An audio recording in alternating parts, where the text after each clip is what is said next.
Կարա մեկը ինձ ասի Հայաստանի որևէ իշխանավոր, եթե իշխանությունը մնում է, ուրիշ նոր իշխանությունը կարա անի։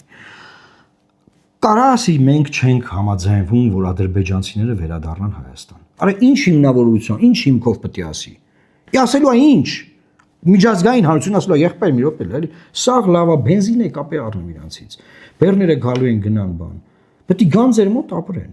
Եվ դա առաջացնելու է ֆունդամենտալ խնդրեմ եւ անելու են այս մարդիկ։ Անելու են այս մարդիկ, ժողովուրդ, այսօր ձեզ ասում են չենք անելու այդ հարցը չի քննարկվում։ Իմացեք անելու են անգի ախրերևում ատենում են սաղ տեղյա ունենեմ սա ամեն օր։ Ոնց կարելի ասել, չէ, չեն, նայում եմ ազգային ժողովի միջով պատգամից մեկը ԿՊ-ի ինտերվյու էր տալի, ասում է այդ հարցը մենք չենք քննարկում,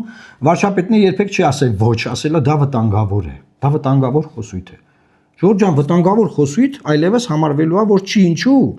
որովհետև եղբայրից է սաղ լավա ձեր մեջ, իրար շնորհակալ եք, գրկում եք, արդեն չգիտեմ,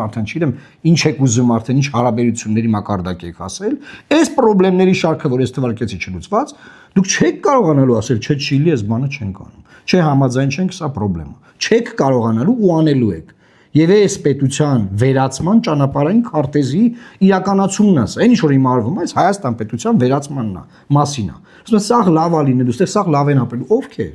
Հայերը այստեղ սաղ լավ են ապրելու, հայերն են այստեղ ապրելու։ Ընտրություններին սպասվող